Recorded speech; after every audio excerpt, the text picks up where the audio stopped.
কি সুন্দর দেখাচ্ছে, দেখো দেখো কি সুন্দর দেখাচ্ছে, সাক্ষাৎ মা দুর্গা। অপূর্ব মা, তুমি অপূর্ব সেজেছো। চুপ করো তো, চুপ করো। অপূর্ব অপূর্ব করে যাচ্ছে। কি হলো, তুমি আবার রূপোর গয়না পরে এলে কেন? আমি যে সিটি গোল্ডের গয়নাগুলো দিয়েছিলাম সেগুলো পরলে না? না মা, আমি সিটি গোল্ডের গয়না পরবো না। কেন? সিটি গোল্ডের গয়না কি দোষ করলো? ও, নতুন বউ আমাদের বাড়ি থেকে তোমাকে কোনো সোনার গয়না দিতে পারেনি সেই জন্য? তো মা তো একটু সোনা দিয়েছে, তো সেটুকু বললেই পারতে। মা, ওটা বিকেল বেলায় পড়াবো, সবাই যখন আসবে তখন। না না তুলি, আমি বিকেলেও রূপোই পরবো। আমি রূপো পরতে ভালোবাসি। আর কোথায় লেখা আছে, কে বলেছে যে বিয়েতে সোনাই পরতে হবে? বাবা, মেয়ের দেখছি অনেক কথা আছে। তবেই বোঝো, তবেই বোঝো মেয়ের কথা আছে কি না। চটর পটর করে সারাক্ষণ কথা বলে চলছে, মুখে যেন খই ফুটছে। না না না না, প্রথম প্রথম ওই রকম ভালো মানুষ সেজেছিল, এইবার আস্তে আস্তে মেয়ের রূপ বেরোচ্ছে। বেরোচ্ছে, বেরোক। আচ্ছা বাবা, যা আছে পড়ে নাও না, আবার কেন শুধু শুধু ঝামেলা বাড়াচ্ছ বলো তো? না মানে আমি ওগুলো পড়তে চাই না। আজকে মা এলে আমি ওগুলো মানে গয়নাগুলো ফেরত দিয়ে দেবো। আর দরকার হলে আমার নিজের জন্য আমি গয়না গড়ে নেবো। And I don't like gold. আমি রূপো পরতেই ভালোবাসি। আমি রূপো পরে একটু অন্যরকম করে সাজতে ভালোবাসি। আচ্ছা ঠিক আছে, তুমি ভালোবাসো যেটা সেটা ভালোবাসো, কিন্তু আমরা কি ভালোবাসি সেটাও তো একটু দেখতে হবে। তুমিও ভালোবাসবে। আমি তোমাকে রূপোর গয়না দিয়ে এমনভাবে সাজিয়ে দেবো, এমন অন্যরকমভাবে সাজিয়ে দেবো যে তোমাকে খুব সুন্দর লাগবে। তুমি সারাক্ষণ সোনা নেই বলে দুঃখ করো, কিন্তু তুমি দেখবে তুমি রূপোর গয়না পরলে তোমাকে খুব সুন্দর লাগবে, একদম অন্যরকম লাগবে। থাক, আমাকে আর অন্যরকম করার কিছু দরকার নেই। তুমি যে অন্যরকম সেটাই আমার কাছে যথেষ্ট, আমাকে আর অন্যরকম করতে হবে না। কিন্তু মা, তুমি একটা কথা বলো তো, আমার বৌদিটাকে কি সুন্দর দেখতে লাগছে, তাই না? আচ্ছা এবার আমাদের তাড়াতাড়ি কাজটা সেরে নিই, মানে দেরি হয়ে যাচ্ছে তো। আর কি আমাদের কোনো কাজ নেই নাকি? হ্যাঁ, তোমাকে তো সাজাতেও আসবে, সাজতে হবে তো, চলো। আর আর আর কত সাজবো? না না, এটাই যথেষ্ট। ওই দেখো, আরে বাবা, চন্দন পরতে হবে না?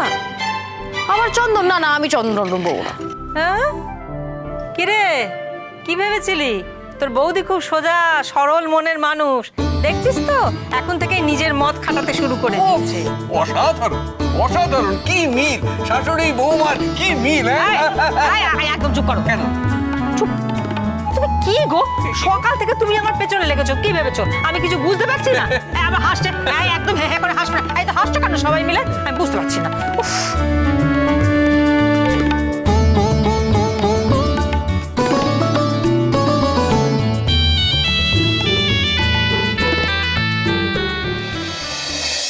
আমাদের কারোর কথা শুনবে না, তাই না?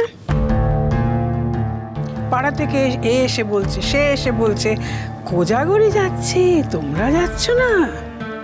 শুনতে ভালো লাগে আমাদের। আপনি তো গায়ে মারছেন কেন? আপনার যদি খারাপ লেগে থাকে আপনি আমার নামে বদনাম করে দিন। আপনি বলুন না আমার বৌমা খুব অসভ্য, অবাধ্য, আমাদের কথা শোনে না। মিটে গেল। মনে মনে আমার সম্পর্কে যা যা ভাবেন, মাঝে মধ্যে নিজের মুখেও যা বলে ফেলেন, সেগুলোই বলে দিন। বলবেন যে আমার কথা, আমার ছেলের কথা, আমার দুই নাতির কথা কোনো কিছুই বৌমা শোনে না। আমি এবারে কথা বলতে বাধ্য হচ্ছি। দেখো কোজাগরি, এ বাড়িতে যারাই আছেন তারা কেউ পার্টিসিপেট করবেন না এই বিয়েতে। আর আরো একটা কথা বলতে বাধ্য হচ্ছি, যদি তুমি তোমার নিজের মতন করে কোনো একটা মাথা গোজার ঠাই জোগাড় করে নাও, সেদিন সেখান থেকে তুমি যেখানে খুশি যাও, আমি তো দেখতে পাবো না। কিন্তু এই বাড়িটাকে অসম্মান করো না প্লিজ।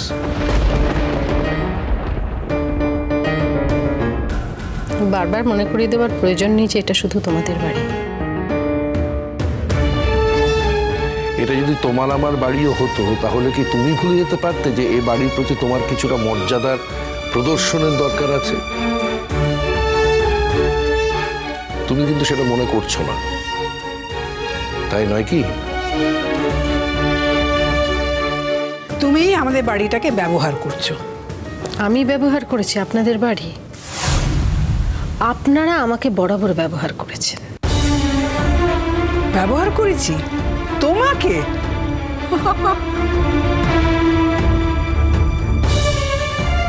কি যে বলো না, একটু খুন্তি নেড়েছো, সংসারটা একটু গুছিয়ে টুচিয়ে রেখেছো, তোমাকে ব্যবহার করা হয়ে গেল।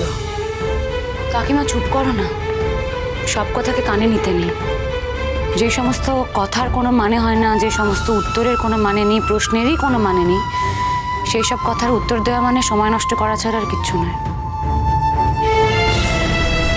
তোমার হাতে কি অত সময় আছে? নেই তো। তুমি ঘরে চলো, তোমার জল খাবারটা আমি ঘরে দিয়ে আসছি।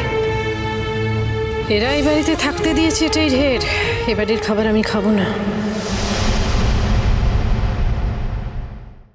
আমি একটা কথা বলে দিচ্ছি, আর 2 মিনিটের মধ্যে যদি ভাত কাপড়ের অনুষ্ঠান শুরু না হয় আমি কিন্তু এখান থেকে চলে যাব।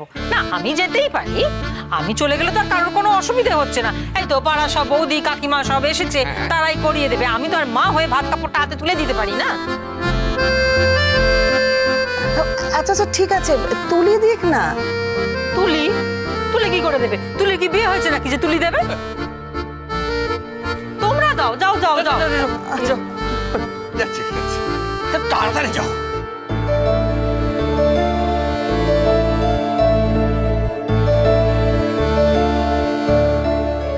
এই যে ভাত কাপড়ের থালা। এই মাথাটা কে খাবে? উফ, দিলেই কি খেতে হবে নাকি? এটা কিন্তু দেখার জন্য, খাওয়ার জন্য না। হ্যাঁ, দুপুরবেলা বউ সবার পাতে ভাত দেবে, তারপর ভাত কাপড়ের অনুষ্ঠান সম্পূর্ণ হবে। কি হলো, সব দাঁড়িয়ে রয়েছে কেন? তাহলে অনুষ্ঠানটা শুরু করা যাক, ওকে বলতে বলা হোক। নতুন বৌমা, এবার তাহলে ভাত কাপড়ের অনুষ্ঠানটা হোক। আসমান, নাও এটা ধরো, দেখো সাবধানে। এবার এই থালাটা নতুন বৌমার হাতে দাও, দিয়ে বলো আজ থেকে সারা জীবনের জন্য আমি তোমার ভাত কাপড়ের দায়িত্ব নিলাম। তুমি ধরো। মানে? ধরতে বলেছি তো। সারা জীবনের জন্য আমি তোমার আর তোমার পরিবারের পাশে থাকার অঙ্গীকার করলাম। সংসার ঘিরে আলো তোমাদের ভাত কাপড়ের দায়িত্ব নিলাম। বুঝি আর এই সংসারে যখন যা প্রয়োজন হবে সবসময় আমাকে পাশে পাবে।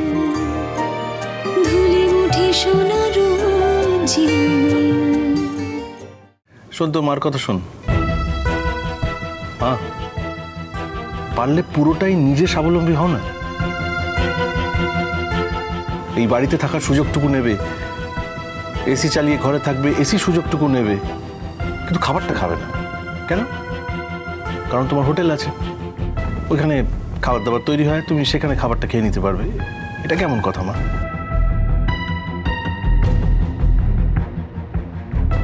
টিটো, এই ব্যাপারে তো তোমার কথা বলার কোনো অধিকার নেই। তোমার মায়ের খাওয়া পড়ার দায়িত্ব আমার।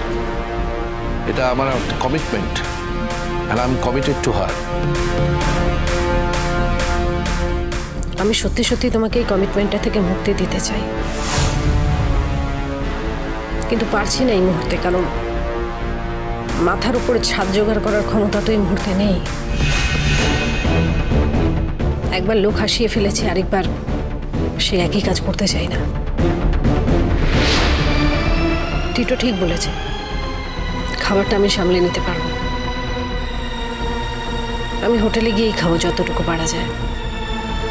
দেখো, একদিনে তো পুরোপুরি স্বাবলম্বী হতে পারবো না, চেষ্টা করব। যেটুকু পারবো সেটাই বা কম কি, তাই না? জল থই থই জল থই থই ভালোবাসা।